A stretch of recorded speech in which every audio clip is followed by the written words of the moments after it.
왜 나는 너를 사랑하는가?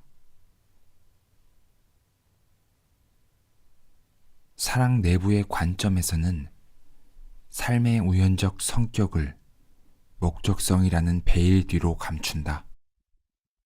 구원의 연인을 만나는 일이 객관적으로는 우연이고, 따라서 가능성이 없는 일이기는 하지만, 그래도 하늘에서 천천히 펼쳐지는 두루마리에는 이미 기록되어 있었다고 주장한다. 우리는 불안에서 벗어나려고 운명이라는 것을 만들어낸다. 인생에 있는 그나마 얼마 안 되는 의미도 우리가 만들어낸 것일 뿐이며 두루마리 같은 것은 없으며, 따라서 우리를 기다리는 미리 정해진 숙명은 없다.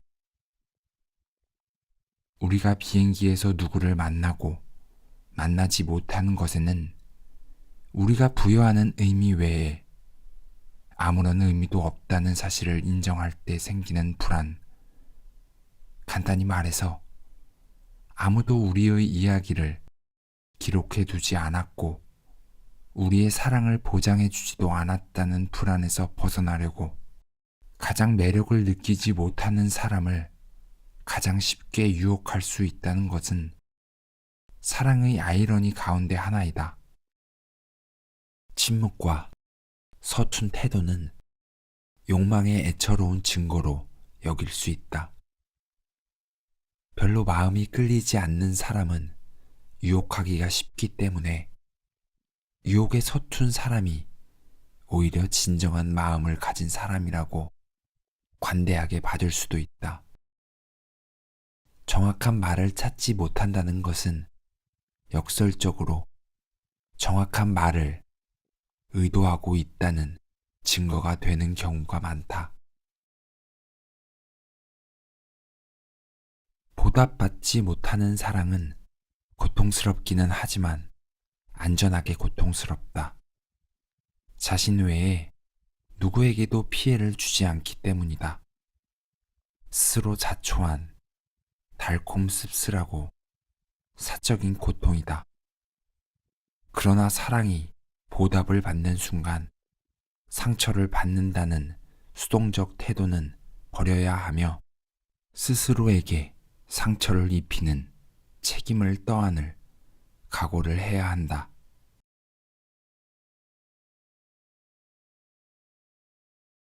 누군가로부터 사랑을 받는다는 것은 우리가 똑같은 요구를 공유하고 있음을 깨닫는 것이다.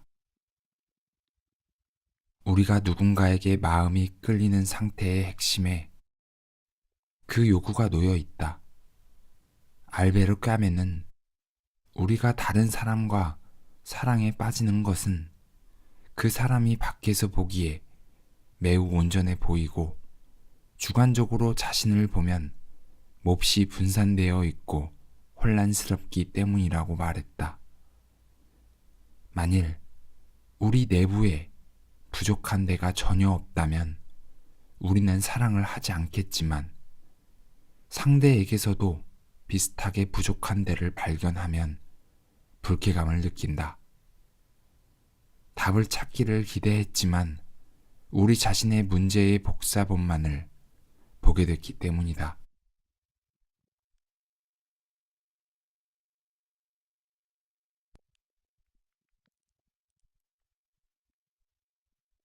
어쩌면 우리가 존재한다는 것을 보여주는 사람이 나타날 때까지 우리는 사실상 존재하지 않는다는 말이 맞는지도 모른다. 우리가 하는 말을 이해하는 사람이 나타날 때까지 우리는 제대로 말을 할 수 없다는 것도 본질적으로 우리는 사랑을 받기 전에는 온전하게 살아있는 것이 아니다.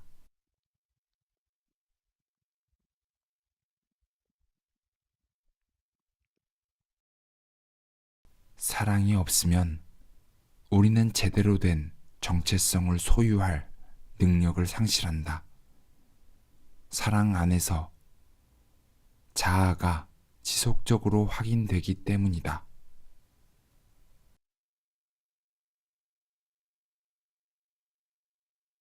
우리가 하는 이야기들은 늘 너무 단순하다. 나는 한 여자를 사랑하는 남자였다. 그러나 그 말이 나의 감정들의 유동성과 변덕스러움 가운데 얼마나 많은 부분을 전달해 줄까? 그 말 속에 이 사랑과 얽혀 있는 그 모든 배신, 권태, 짜증, 무관심이 들어설 공간이 있을까? 단순한 설명이 모든 관계가 빠져들 운명인 것처럼 보이는 양면 공존을 정확하게 반영할 수 있을까? 클로이와 나는 상당 기간에 걸쳐 펼쳐진 사랑 이야기를 살았고, 그 시간 동안 우리의 감정은 엄청나게 소용돌이 쳤기 때문에 단순히 사랑했다고 말하면 마음은 편해질지 모르지만 사건들을 절망적일 정도로 투박하게 축약해버리는 것이다.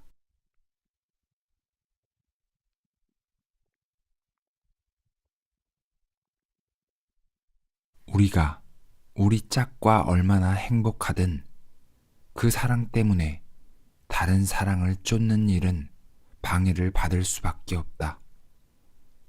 우리 짝을 진정으로 사랑하는데도 왜 그것이 구속으로 느껴지는 것일까?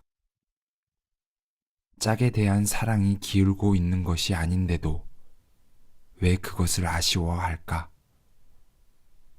사랑의 요구가 해결되었다고 해서 늘 갈망의 요구까지 해결되는 것은 아니기 때문이다.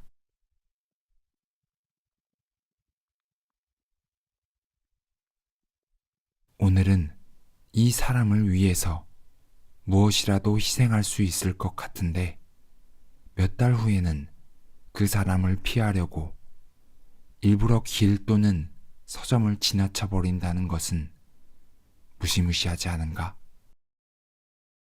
나는 클로이에 대한 내 사랑이 그 순간의 나의 자아의 본질로 이루어진 것이라면 그녀에 대한 내 사랑이 한시적인 것으로서 끝을 맺는다는 것은 다름 아닌 내 일부의 죽음을 의미한다는 것을 깨달았다.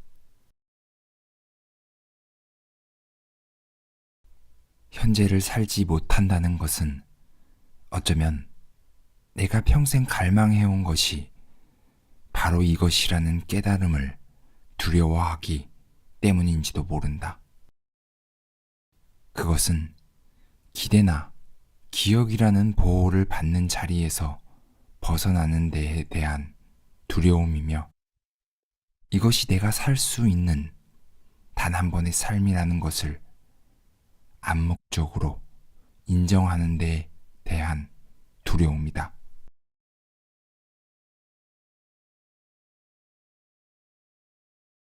사랑의 이야기를 듣다 보면 계속 머릿속을 맴도는 의문, 답을 알 수 없기 때문에 더욱더 무시무시한 의문이 있다. 그 이야기가 어떻게 끝날 것이냐 하는 의문이다. 이것은 마치 건강과 힘이 충만한 상태에서 자신의 죽음을 상상하려는 것과 같다.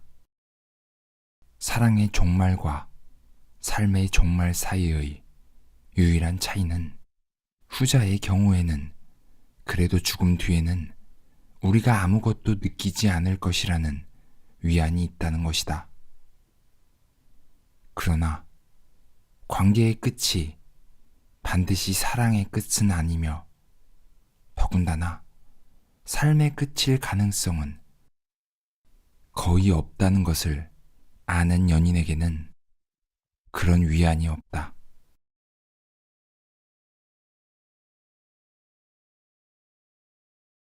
나는 잊기 시작했다. 그녀와 헤어지고 나서 몇 달 뒤, 나는 런던의 그녀가 살던 동네에 갔다가 그녀에 대한 생각이 전처럼 괴롭히지는 않다는 것을 깨달았다. 심지어 내가 그녀를 먼저 생각하는 것이 아니라 근처 레스토랑에 잡아놓은 약속을 먼저 생각하고 있음을 깨달았다. 클로이의 기억이 중화되면서 역사의 일부가 되어 간다는 것을 깨달았다. 그러나 이런 망각에는 죄책감이 뒤따랐다. 이제 나를 괴롭히는 것은 그녀의 부재가 아니라 내가 그녀의 부재에 무관심해진다는 것이었다. 망각은 내가 한때 그렇게 귀중하게 여겼던 것의 죽음, 상실, 그것에 대한 배신을 일깨워주는 것이었다.